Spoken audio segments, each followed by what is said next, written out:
into MIZ Central on the Lou Information Station. Grit. Whoa.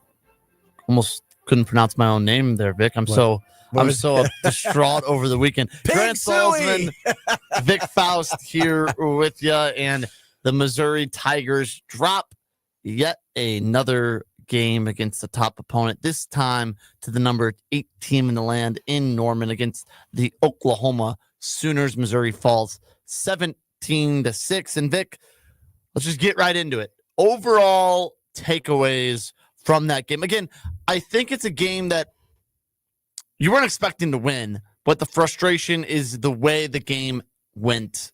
Your takeaways? My takeaways are the same way I felt in every single loss that they've had this year. Maybe besides A&M. Kudos to the defense. Okay, yeah. The defense plays well enough to help you win a game. They did. And then frustrated with special teams, frustrated with offense, frustrated with the play calling, and it all kind of goes hand in hand.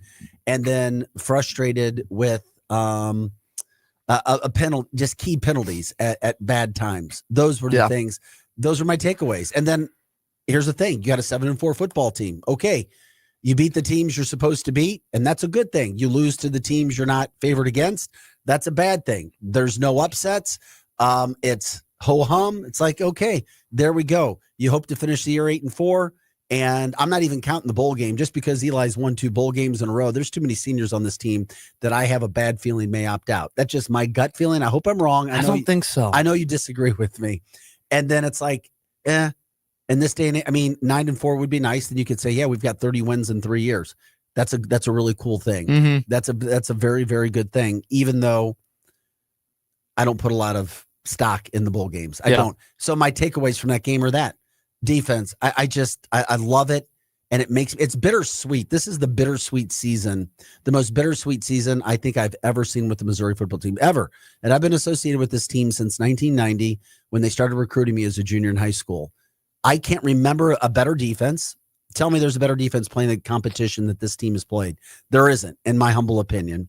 A deeper defense, and then to go along with one of the most inept offenses that Missouri has ever had against good teams. And then I'm like, okay, why are you so frustrated? They're playing top 10 teams, but then it's like still you don't feel like they're going to be able to do anything unless Ahmad Hardy just like breaks a run. Yeah. So those are my thoughts. And I think the biggest frustration is with the game is that Missouri was in spots to be leading or win that game. The defense plays so well, like you said. The offense just comes out and was really inept, especially late in that second half. They moved the ball fine in the first half. They just didn't convert on opportunities. They missed a field goal. They moved it into territory, got a couple penalties, punted away. The second half, it literally was after Oklahoma kicked that field goal, there was, I would say, 2 or 3 drives by each team where it was Missouri goes 3 and out, punts the football away. The Missouri defense gets a big stop, 3 and out of Oklahoma. Oklahoma punts the football away. Missouri has about their own 10. They gain 5 yards. They punt it away. Oklahoma does the same thing. Like Oklahoma could have won that game at the end there just by taking knees. Yeah, you're right. They could have kneeled it 3 times, killed 3 minutes off the clock, punted away to Mizzou. They would have got the ball back 2.5 minutes later. Like it was so bad. No creativity. There was no flow in that game. It was awful. It was awful to watch. There's a better way for the run game to put out there. And I know that Oklahoma's great. And I know Brent Venables picks things up. And I talked about what a great end game coach he is from a defensive standpoint. But for the best running back in America to have 0 yards in the second half, that's inexcusable. I know the offensive line isn't an above average line. It's an average line. But still, 0 yards in the second half, inexcusable. There's a better way to do this. You had lots of time to do it. And then when all of a sudden they had to throw the ball down the field at the end, all of a sudden, Prabula looks like, he can throw the ball down the field. We can complete a forward pass. Which is also a little tough because, the defense is playing a little softer. They're making sure you don't get the big play, but I agree with you. And then even at the end of the first half, when they're going hurry up, like that's what I would like to have seen is in that second half after you go 3 out the first time. Let's go tempo. Let's run the ball. Let's throw. Like I don't think Bo played that poorly. I don't think he played great. Either. I think he played an average game. Yeah, it was up and down. He wasn't even really put in great spots. A lot of them were 3rd and longs when he finally got to throw 3rd and obvious. They didn't throw a lot on downs where they weren't expecting them to throw. Did we see a drive with the play calls like the first drive, the rest of the game? Well, here's what I'll say. It's a little tough the first drives because they're scripted. Yeah, they are. And I think then Mizzou did go. Adjustments are made. Adjustments are made.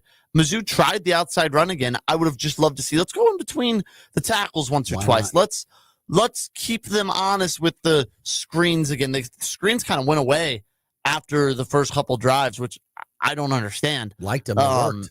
Throw across the middle a little bit. Keep the linebackers honest. They just didn't. And again, I will go back to the turning point in this game was the cowardly decision by Eli Drinkowitz to kick on 4th and 3 after your defense has been balling out. You know eventually Oklahoma's going to break through. But he used the defense as an excuse. But he said because the defense you trust the defense. He said because the defense was balling. But the thing is 3-0 going to win you that game? Is 6-0 going to win you that game? You had a chance to go for it. You went there to win. And all of a sudden in the second quarter go, oh no, this Oklahoma put some fear in Oklahoma and the fans too. I mean, that's what you're playing against the crowd. They blocked the kick, all the momentum in the world, and then on third down, 87-yard touchdown. Like, you got to go for that. And then you have to. I agree. You have to. Especially, here's the thing, is if you had Blake Craig and you give me, hey, 90% chance he's going to make this, I'd go, okay, fine. A 35-yard field goal's a gimme, unless it's blocked, which that one was, but maybe with Craig it's not. You have seen your special teams unit time and time and time again, either a missed kick from that distance or a guy gets close to blocking it. They almost blocked the first made field goal, and you don't make any adjustments. Nope. The definition of insanity is doing the same thing over and over again, expecting different results. If you don't like they threw the exact same thing out there and expected, hey, someone will chip that guy. Nobody touched him, and he blocked it.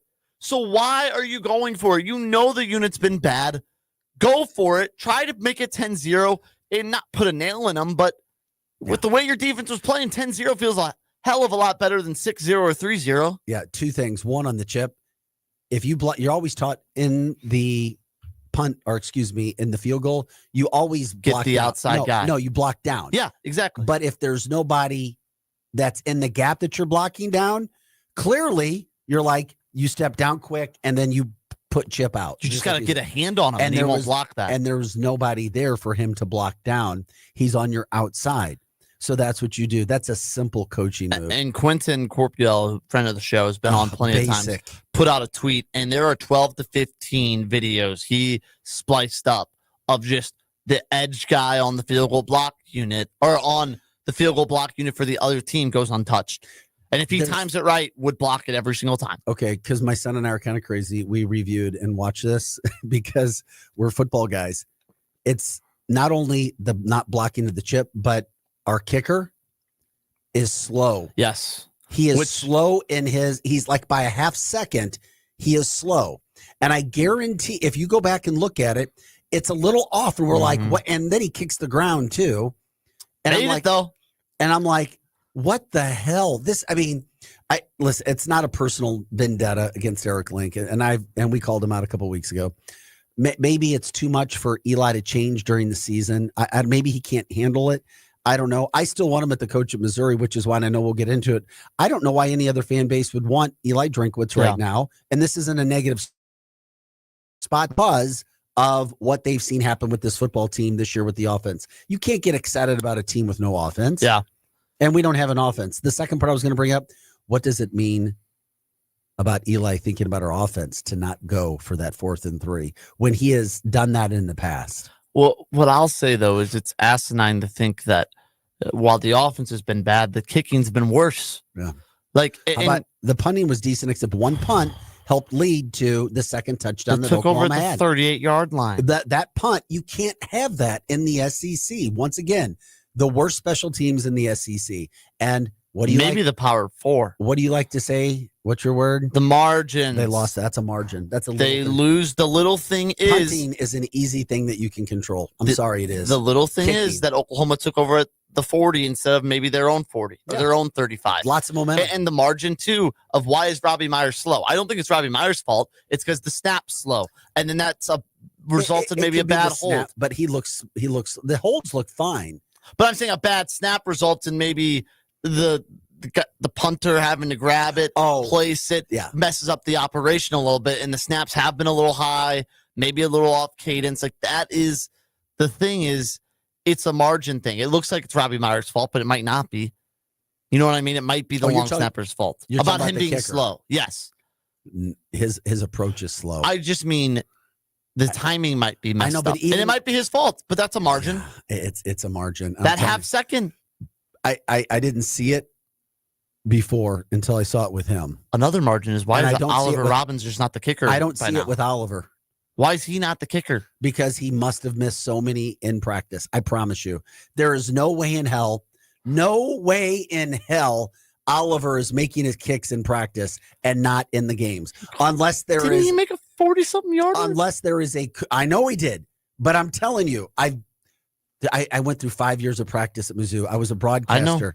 I did color for Mizzou. I was at tons of practices. I almost became a GA coach there. You don't put a kicker in the game if they're missing in practice. And those competition battles are every single day. He has to be he might be booting 60-yarders, but they have to be going right and left.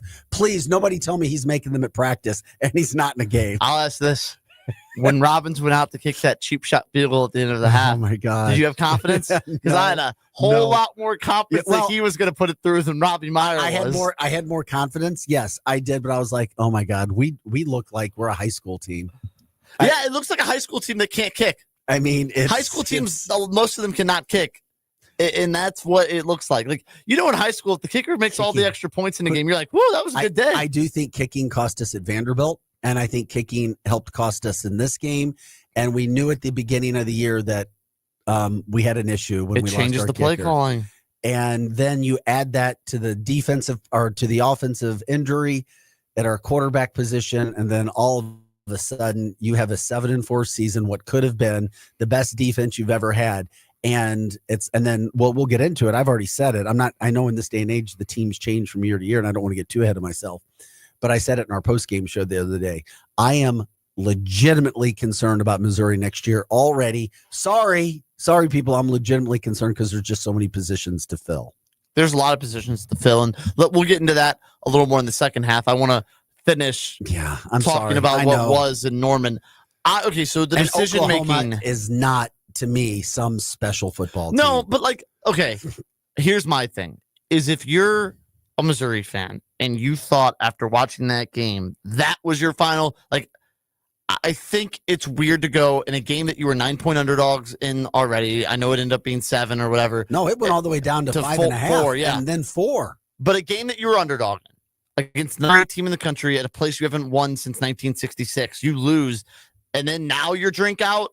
That's weird. I understand if it was maybe the straw that broke the camel's back, but I still want Drink to be the coach of this team. So do I. And people say, well, you think he's a bad coach. Why would you want that? I think he's a great program builder. I think he's a great recruiter. I think he's a great team builder. I think he's good at coaching outside of the games. I just think once the moment happens and he's in the moment, he is bad in between the lines. He is a net negative for Missouri on Saturdays for 60 minutes. For whatever reason, he couldn't figure it out with the offense this year. The thing that I really like about Eli is when it wasn't going well and he was calling the plays, he gave the plays up. There is something takes a big man to do that. There's something about there is such a bravado and ego and machismo about these college coaches. Sometimes, you'd run your head through a concrete wall over and over and over. That's the way I do it. I'm telling you, there's a lot of football guys that are like that. Larry was like that. He refused to change his assistant coaches, even though 3 of them absolutely sucked. They were terrible. Larry was a great coach, but he's like, I'm loyal to the end. I'm a West Point guy. I'm going to ram right through with my guys. Eli's not like that. He sees things, and he's like, if I can't do this, then I'm going to find somebody who can. But for whatever reason, whether it was the quarterback, and that goes back on him because they couldn't get the right guys in, or his coordinator, or the fact that we didn't have whatever it took on an offensive line. They didn't put together the offense and the play calling to make it work to win one of those 4 games against a top 10 team. And what I'll say with Drink is, let's say he stays. We'll talk for this half of in the realm that he stays. I think he needs to look in the mirror and realize our special teams were really bad. We got to get a new coordinator in. Make Olivo the special teams coordinator. Please, that's who I voted. And either A, you fire Kirby Moore and get a new OC, or you say, hey, Kirby, let's sit down. We're going to get this guy. It's either going to be Bo, Zollers, whoever your quarterback is next year, guy from the portal. That's a whole other issue. I'm just saying, whoever it is, and you sit down and for 6 months, you and Kirby Moore perfect an offense for this guy, because I still have faith in Kirby Moore. I still think Kirby Moore is a good football mind and can be a good OC, but something needs to change. And I realize it's hard in the middle of the season. You can't just, all right, toss the playbook. Here's what we're doing now. Something needs to change, whether it's Kirby Moore changing or a changing that offensive coordinator, but something will have to change. Eli Drinkowitz, I think, to succeed on game days, needs very good assistant coaches around him. And I'm not quite sure if that's what he has. Coach Looper, amazing. He is a great assistant coach. He has some guys there. I just think there needs to be some pieces fit in there to really see everyone shine. Well, you're going to lose 3 offensive linemen, I believe, right? You got Tollison in the center. Caden Green's going to leave. I think Green will declare for the NFL draft. I'm told he's gone. I don't think he'll be gone to a different school. I think he's gone leaving for the NFL. He's leaving for the NFL. It's like, how mad can you be? And isn't your right tackle a senior too? Isn't Trost a senior? I believe so, yes. I'm just those are big positions, and you couldn't even fill a tackle this year. Yeah. I'm just telling you, people in the NIL market now, because clearly they don't have it on their roster.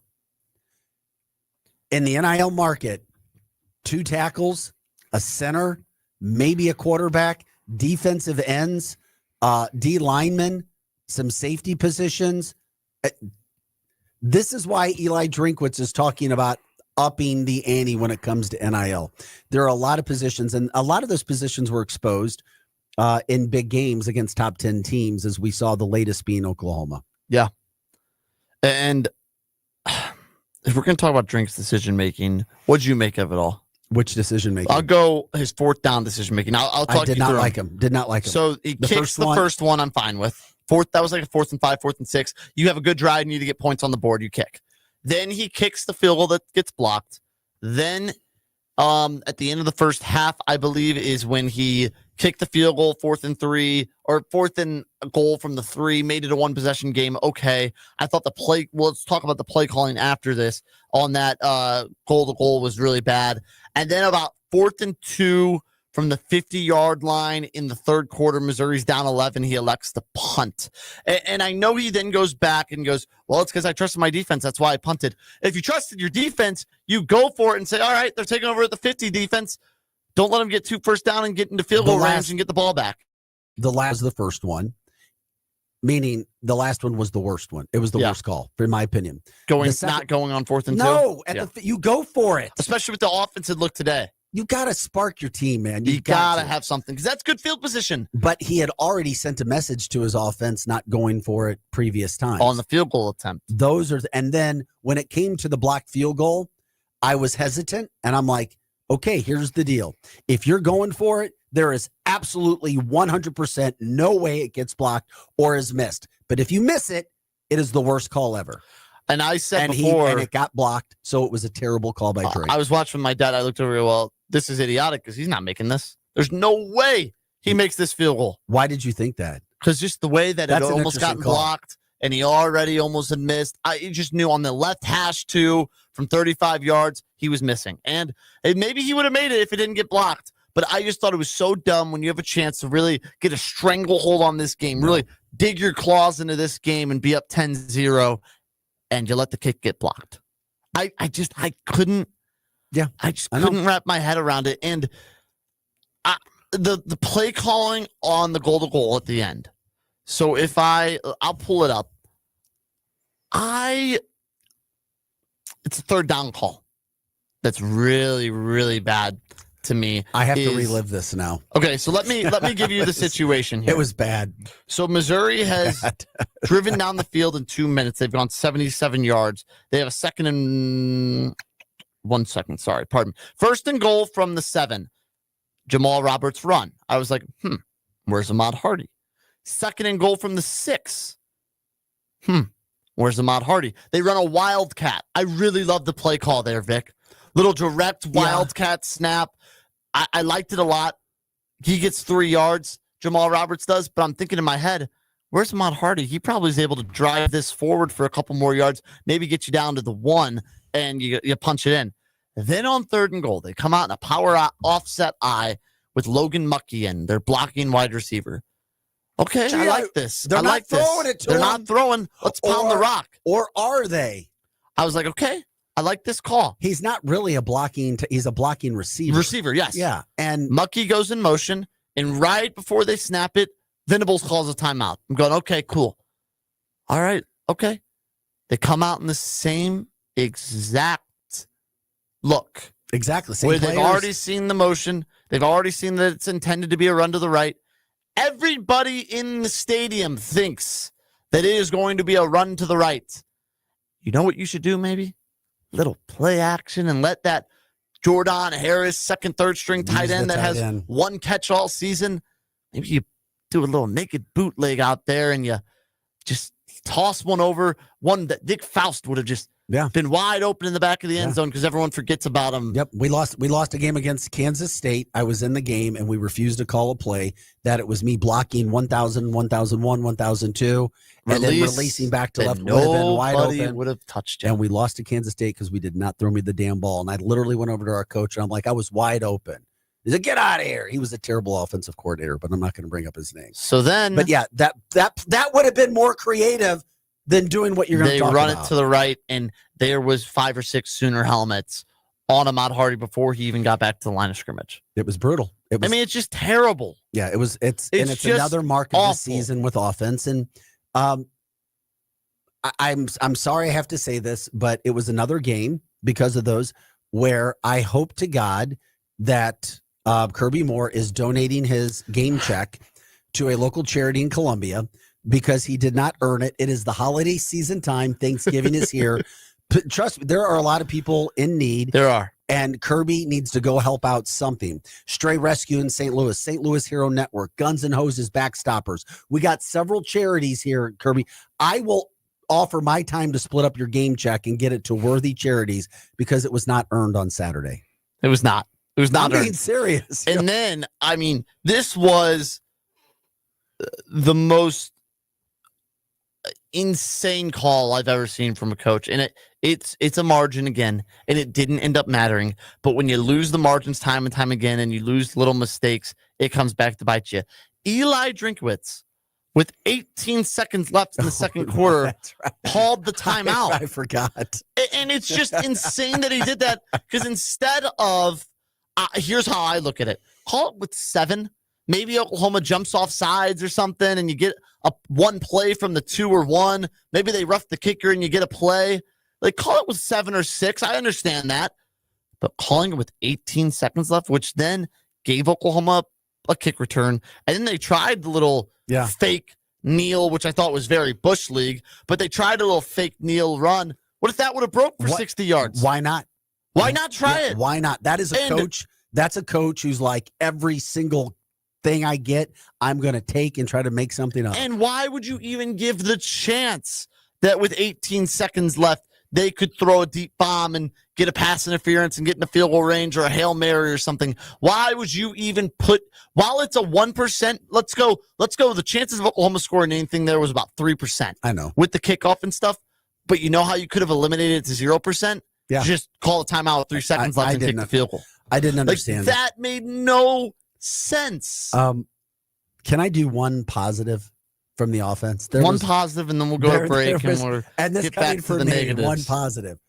Bo Prabula being a Warrior a few weeks after a dislocated ankle. Yeah.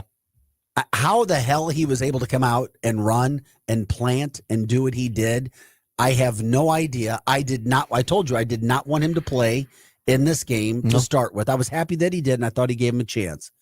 I did not want him to play because I didn't want him to risk any further injury, and I wanted to see Zollers be able to throw the ball down the field and play against an Oklahoma defense like that and let the run game at least try to open it up, keeping Oklahoma more honest, because I thought he'd throw down the field. But anyway, Prabula, in my opinion, from a physical standpoint, gutted it up, sucked it up. I don't know if he was in pain, whatever.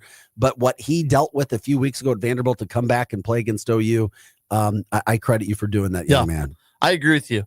And he played fine, threw for over 200 yards. I'll say this. He gave his team a chance to win. Yeah. And he threw a really bad pick at the end of the game. It was. At that point, Missouri pushed the ball downfield. After his only shot was thrown. And I'll say that, too, is that if Kevin Coleman catches that football, Missouri's in the game. And I know it should have been a catch. And I know it hits off his fingertips, and it's like, oh, Bo could have placed that. If Bo places it any closer, it's tipped. That was a perfectly thrown ball by Bo Prabula. And that's what big-time players do. Brady Cook, I'll say this. I'm a big Brady Cook guy with you, but he had a bunch of games where he played bad. Yeah. And what did he do at the end of the game? He stepped up. He led game-winning drives. He made plays. And I know that they didn't win the game, but Bo made plays at the end of the game. He made plays. Imagine if Kevin Coleman catches that ball. Think about and Kevin was great. He had over 100 yards on Saturday. But you got to catch that football. And we'll only remember him dropping the football. If he catches that football and they get the 2-point conversion, all of a sudden Bo doesn't throw that last pick. Yeah, exactly. And I know Oklahoma probably would have played it different. But if Mizzou gets the stop, woulda, coulda, shoulda. All of a sudden Bo is driving. I mean, that is a catch that has to be made. Hey, it has to be. I'd much rather be Missouri than Illinois. Wisconsin, and everyone thought I was crazy for being. Know. You said it. I said they stunk. I would much rather be Missouri because Illinois is, as we like to talk about our problems. Illinois is in the way back mirror, so at least we have that. At least we have that. Let's keep our rivals at least in the back. Kansas, Illinois, and we get to play them next year. Arkansas in the back where they belong. We get to play them next year. Yeah, we'll talk about Missouri versus Arkansas. We'll talk about more rumors about Eli Drinkowitz coming up there. But let's take a quick break here on the Lou Information Station. We are live and on demand at louinfo.com. This hour of content on the Lou Information Station by Grandpa Pigeons, Johnny Mac's Sporting Goods, and Becky's Carpet and Tile Superstore. Hey, see that, kids? That's the St. Louis Arch, the gateway to the West. The Lou Information Station, where we'll always call it Highway 40 or Highway 40 if you're a boomer.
And we are back on MIZ Central. Grant Salzman, Vic Faust in here with you. All right, Vic, you've posted a few times.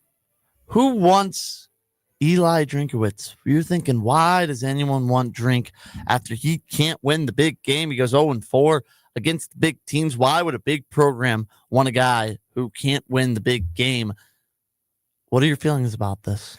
Here's the thing. There may be a staff, an administration somewhere at a school that wants Eli Drinkwitz because, as you and I have spoken about, sometimes it's better to take more of an accomplished sure thing when you look at his record and where Missouri's been in the last 3 years. Okay, playing a very difficult schedule. I get it. But then we as Missouri fans tend to see the negative because we've seen him not be able to beat an SEC team with a winning record.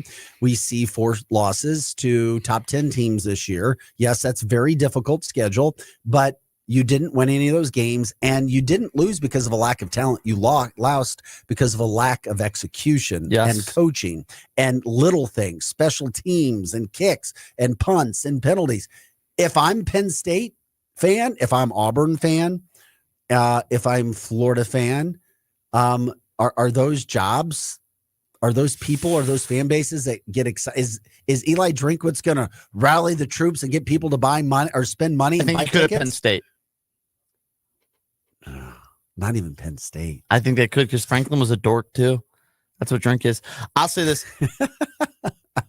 I'll say to your point of out talented. I think the only game I thought they were outmanned in was A&M. And even then, in a really, like, they would have needed a perfect game to win that. I'm going to tell you what they were out in that game. They were out coached in that game. But I still think they just had some more dudes than Mizzou had. Yeah, but they were still right there for it. I mean, with Matt Zollers playing quarterback, maybe I should say, they were outmanned. They didn't have an offense. But it was, I know, but it was still right there. Yeah. It was still right there. Yeah, it was. The defense played so well. So when it comes to Eli, I can't see him going anywhere. I can't even see him at Penn State. I don't know how, even if Eli wanted to leave, and I don't know if he wants to leave, even if he wanted to, any of those jobs I just said, those would be the only jobs that would be parallel or maybe considered to be a little bit better. But it's not like they're going to pay him so much more money.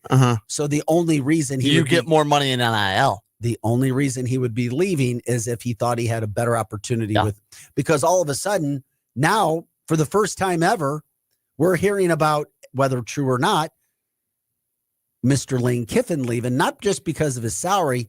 Now you got to have the salary be comparable, but now you also have to have the salary for your players be comparable. You've got to have the NIL. So now the schools are having to come up with 2 different allotments of money. And it's like, my God, that's the only way that he would want to go, in my humble opinion. And leaving Missouri, well, yeah, we're frustrated, but we'll still find a way to be positive at 8-4. Yeah, maybe. I think so too. Maybe even 8-5, 9-4.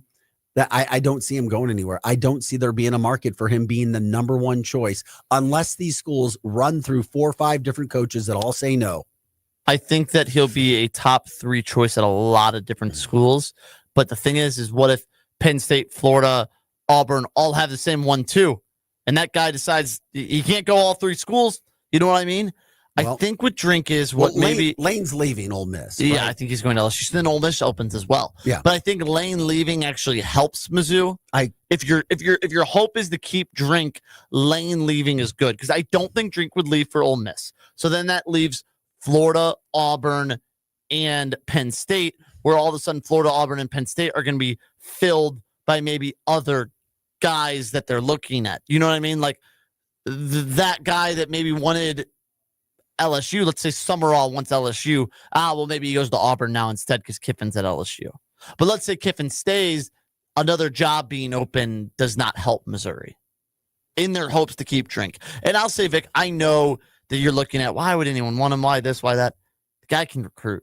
The guy can program build. The guy can team build. I think he's a good coach outside of football games. He has respect. He has respect nationally. Yes. But what we have seen as Missouri fans, no, I don't know how a program, my whole basis is I don't know how any other programs can get excited about Eli Drinkwitz, and that's going to move the needle for those fan bases that we talked about. Even though Steve Spurrier recently said, quoted, out of nowhere, brought up Lane Kiffin and Eli Drinkwitz both being good choices for Florida, which shocked me. because he can team build. I think somebody hit him in the head with a golf ball on the golf course somewhere, and he was a little dazed and confused. No, because he can team build. Game coaching. And that's 90% But of all of college that- coaching right now is recruiting, putting money in the right places, and getting the right guys. I'm speaking for these fan bases. I don't think Eli Drinkwitz moves the needle for those fan bases. I don't think he does either, but if he wins, he does. If he wins with all the money they're going to give him, he does. So they're selling to their fans, hey, he just needs more money for NIL. Look, if we give him more money, He look, had a lot of NIL money. We put together a damn good team with NIL. I think this is what they'll 17 starters do. The saying will coming be, from transfer? look what he did at Missouri, little old Missouri. He came and they almost made the college football playoff. They were a play away from making the college football playoff in 2023. Now think what he could do for us with all that money we have compared to Mizzou. He's not going anywhere. You don't think so? No. He's interviewing other places. I believe that. I believe that he will be in the interview process at places, and maybe he just doesn't get hired, and he'll say, "See, I wanted to be here all along." If Eli Drinkwitz, It'll be under the table. okay. It's not going to be. You it's don't not going do to be that public. you don't do that under the table, really. You will be found out, Baby. and I'm going to tell you why. Because no flights are going without those people knowing, unless people are driving in here. I'll say this: he has not had time to interview anywhere. There will be. And if he's been interviewing while they've been playing like that on offense, then get his ass out. But he hasn't. There will be people reaching out. I still want Eli in And Missouri. people are talking to his agents right now. Maybe Drink hasn't made any contact with anybody, but his agents have made contact with people. Maybe Drink's without trying a to doubt. up the ante to try to somehow, some way get money to come in. I don't think he wants more money. He wants more money for NIL. And that was No, part of that's his what I Fortune 500. NIL. That's what he needs. That's what I'm talking And about. I haven't talked to you about that yet. What was your takeaway from his calling on the Missouri business owners to spend a little bit more? Well, number one, you need to get it out there first. Yeah. I was fine with it.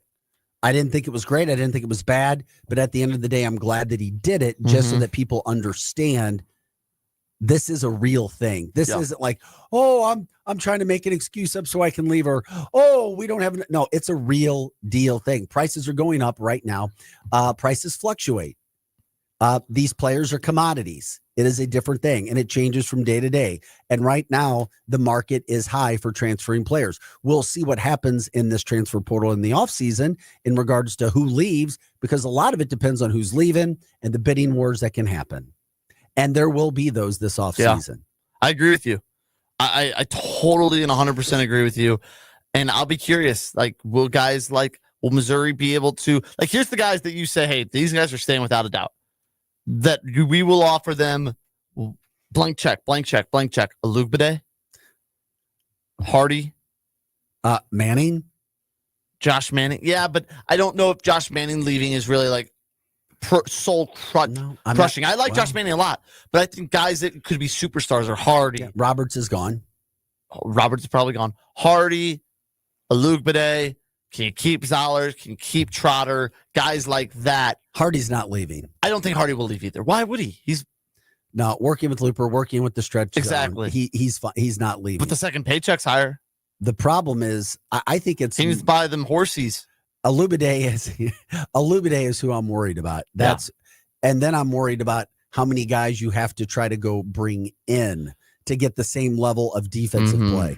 Because I'm telling you, the best defense that Missouri has ever had, in my humble opinion, there's a lot of those guys who are gone. A lot of those guys are gone. I mean, 7, 8 of them. Yeah. And you're like, damn. Okay, now we got to, and one of the biggest reasons that Missouri had success in the SEC, and it's been this way for a long time, it starts with your D-line and pass rush. You think this defense is better than when Mizzou won the Cotton Bowl in 2013 when they Yes. had guys like Sam and Ely it's and better. Ray? Yeah, it's better because it was better against the run. And as we saw throughout this year, Trotter is better than any middle linebacker I can remember seeing at Missouri. We just flat out stopped the Please run. keep him. Here's the thing. You can't stop Missouri just flat out stopped the run. You could not run the ball. No. That was Alabama-esque winning national championship defensive line play. Not only did they stop the run this year, they pressured the quarterback. Yeah. And I'm like, we are watching the best defense And I give you examples of how and why. And when's the last time Missouri played 4 top 10 teams in a season? I don't know. Thank you. And they were in every freaking game because of the defense. That's a defense led by seniors. Yeah. Newsom's gone. McClellan's gone. Carnell's gone. Webb's gone. Carnell's gone. Pride. Maybe Wilson. Burks. Young. I'll say this too. mean, guys, hello. Those are several spots with NIL money that adds up. Cha-ching, cha-ching, cha-ching. We've been hating on coordinators. Let's show some love for Corey Batoon, because this defense that was supposed to be really good was bad. It was bad against Kansas. It was not great against Kansas. It was not good at all in the first half of Alabama. It felt like in that first half of the Alabama game, Alabama could have scored 80 points if they wanted to. Mm-hmm. All of a sudden, Corey Batoon at halftime fixed some things, switched some things, simplified some things. Mizzou came out. They got a turnover. They played better lights and better. out. I think they give up 7 points to Alabama in that second half. They got better and better. They got better and better. And ever since that Alabama game, they have been amazing. I know the A&M game, you look at they give up 30-something points. Not if a defense that was exhausted. Yeah, you look at the full game, and if you actually watch the game, you would see. So Corey Batoon has earned his paychecks this year. I will give my kudos to him. I haven't asked He's for been his great. paycheck. I haven't. Kirby and Eric Link. Link might not make Eric enough. Needs to give Eric, no, he does. I told you how much he makes. Remember how much he makes? It's in the look it up. He makes over 500, close to 500 a year. He's got enough to donate. 450, 500, yeah, or at least half. Not the full paycheck, just the special teams. Not paycheck. his whole livelihood. No, only half of it. Okay. And he's got enough money in the bank. The universities take care of all of your food as coaches. You get free cars. You get massive salaries. I just love the idea of imagining Link or Moore going, you know what? I sucked this week. My game checks, I got to donate it. You know what? You've seen players, when they leave towns, use their paper or the digital product on the web to take out a full page ad and thank the city for the time. Kirby needs to thank the fans for apologize. For being patient with me. I promise I'll be better next year. I'm donating 4 game checks to all of these charities. All right, let's move on to Arkansas. We only have a few minutes. Hogs, Tigers, Missouri looking and Eric to Link half of his because Eric Link is tight ends coach and special teams. So half of his because he doesn't salary. make as much. The tight ends are fine. Yeah, okay. In Columbia, Missouri, $250,000 goes a long way. Yes, for 4 games. Missouri's only a 2.5 point favorite against the Hogs. And his card insurance are taken care of. Medical's taken care of. I'm sorry, I'm going to stop. Do you have a prediction for Missouri against the Razorbacks? Yeah, I think it's going to be a tight game. I really do. I think Missouri's going to win just from what I've seen now, because I think that what you and I talked about earlier, what has been their strength is still going to be their strength. That defense for Arkansas is not good. No. I think Hardy and Roberts can run all over them. After what I saw from Perbula, I hope he's healthy. If Perbula's playing, yes.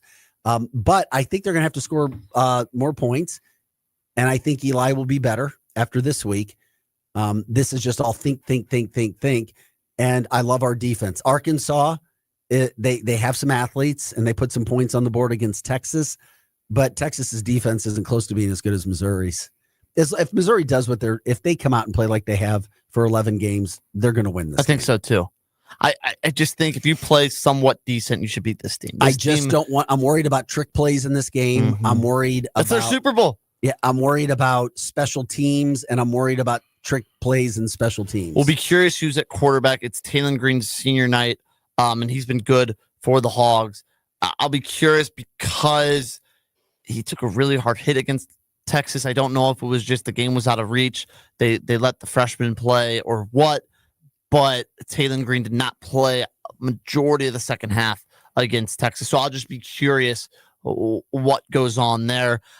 Run if you're Missouri. Yep. Feed Ahmad Hardy the rock. Let him go. It's a rivalry game, but in some ways, I feel like with the playoff, at least for now, because so much is being put on playoff, that sometimes it's easy to forget a little bit about the rivalry games. Yeah. If you don't make the playoff and you had a chance to, yeah, you just want to go beat Arkansas. They're a tough bunch to deal with. That's the only way this season can get worse if you lose to Arkansas. At least if you win, you got a little bit, hey, we have a bad season. We're still above you. Yeah. Arkansas could be turned into Missouri's little brother a little bit. Yeah, We they talked about are. how Oklahoma's They are. Mizzou's big brother. If you win this game, you've really, I think that's 9-1 in the last 10 years, 8-2. Yeah, and Illinois has been Missouri's little brother too, who we start with next year. I'm excited for that. That'll be fun. And we have the bragging rights game coming up for basketball. Basketball team still undefeated. They're back in action tomorrow. So make sure to tune into STL Sports Central for Cream Rush and I's post-game show. Vic Faust, as always, a pleasure. Do you have a final score prediction quickly for Mizzou, Arkansas? Let's go 31-10. Wow. I'm just roll them. I like it. I see 31 points for Missouri. No, I leave it at that. I love it. Let's roll them. Let's go out there and let's roll the Piggies. He's Vic Faust. I'm Grant Salzman. This is MIZ Central on the Lou Information Station. Up next, it's Charlie Tuna and the Posse. Hey, Cat, summer's winding down, but I keep thinking, my backyard is weak, man. I need a pool and maybe even a fire.